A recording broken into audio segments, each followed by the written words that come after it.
we also partner with different organizations in Ontario, especially in Toronto, like Black Coalition for AIDS Prevention, African Partners Against AIDS, Women's Health in Women's Hands, the Aboriginal AIDS Strategies Network, Prisoners with AIDS Support Action Network. Leadership principles are built into the Voices organization to mandate that governance and operations is incorporated of HIV positive women. So that means that HIV positive women are engaged at all levels. They, right from grassroots levels when they come in to join us, which happened to me, to who I would say at this point that I've come almost full circle to starting in as a member and rising slowly to the top. So membership, our membership works in this way. The only criteria for membership is you have to have HIV. You have to be living with HIV and you have to be living in Ontario. Women who join us have the full privilege membership for voting, and they have a choice to be full members or to be service users or clients, whichever way. We give them the options. And this gives, again, the opportunity to say, if somebody is not ready to participate or to engage at a certain level, then we are not pushing them. So that's how we end up doing the best practice example. Women have a key and fundamental role in the organization, and women are also engaged in full participation in ways that are equitable when we balance the equation of saying, what do you want to participate in or what do you not want to participate in? Or to a greater extent, we have to ask women because, from the time Darren created this organization, right now we have a membership of over 900 women. So sometimes we might, when I went there, I don't think there was other women probably from Kenya. So I had to bring my issues and needs to the table. And so it's the same question still goes around today. What would you like to see? What is it that we don't have that you would like to have? So the learning experience from this would be that it's important to be clear about the role and responsibilities of membership and how it compares or contrasts to conventional client role.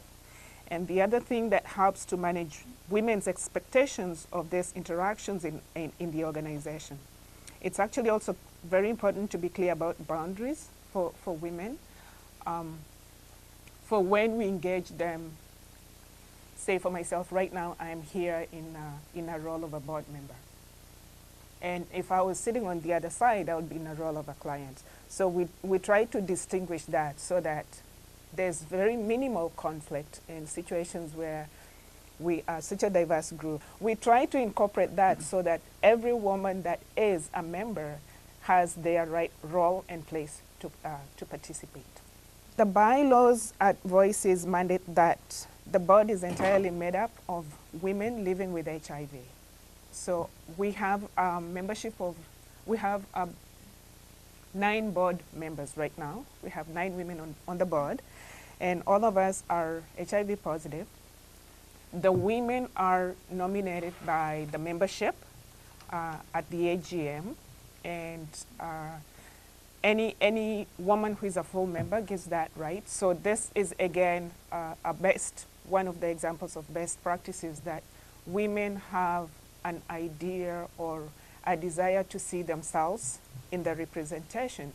So if we were sitting here, 9 of us, if I was sitting here as a bisexual woman and I don't see that, they have the ability to ask and say, can I join? Because I don't see that in me. And so if they're ready, we actually accept that. So we do encompass all that for the women to bring in the different diversity that we have at Voices.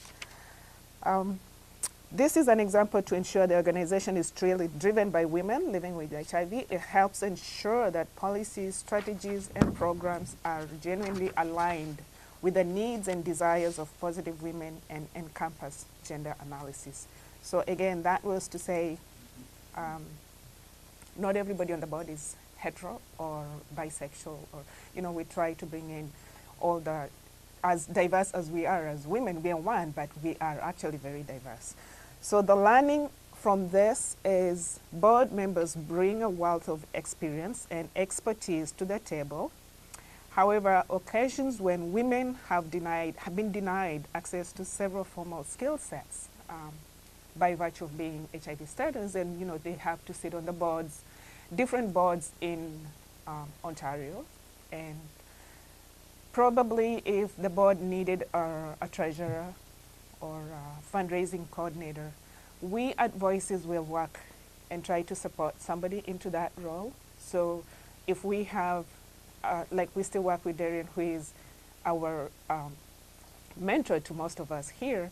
So we have a mechanism of mentorship that the new board members who don't have the skill set are actually mentored. And if they so desire to take on a role, that we work with them to give them that skill set, even if it means taking them to trainings. And certainly in Ontario, we have you've got to help me with this, Ontario OODP. Yeah, the Ontario Organizational Development Program. Thank you, yeah. So that is an organization that we are working with, and they certainly do help us a great deal in bringing information to women. It's also our experience that has taught us the value of institution regular board trainings, mentoring to new directors by experienced directors, skills building for general membership as partners, and board recruitment strategy. It's important to be really clear about specific roles and responsibilities as they are different from one's role as a general member, client, or community member, which helps, again, avoid conflict. One of the greatest strengths in our organization directed by women in the community development, as well as both collective and individual leadership, that results from this approach. Our greatest challenges stems from systemic gender and PHA bias that sometimes leads other organizations and individuals to tokenize women or to tokenize the organization. And we are working with, with those issues we are working to tackle those issues that we are, of course the general community sees an organization like ours and think, oh, they're just women, but we are standing out and saying we are worth more than women. We are heroines. We are striving to bring a lot of information forward because we are women leading women with HIV.